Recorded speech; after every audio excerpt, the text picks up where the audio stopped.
National Weather Service in Peachtree City has issued a severe thunderstorm warning for southeastern Morgan County in north-central Georgia, northeastern Putnam County in central Georgia, southwestern Greene County in east-central Georgia, until 8:40 time.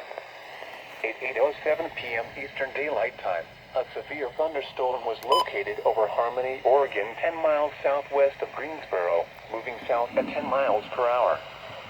Hazard, 60 miles per hour with gusts and penny-sized hail. Source, radar indicated.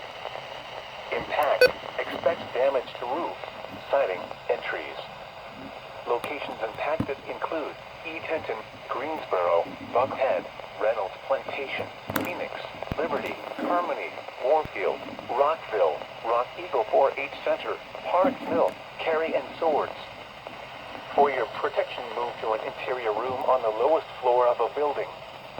If you see wind damage, hail, or flooding, wait until the storm has passed, and then call the National Weather Service toll-free at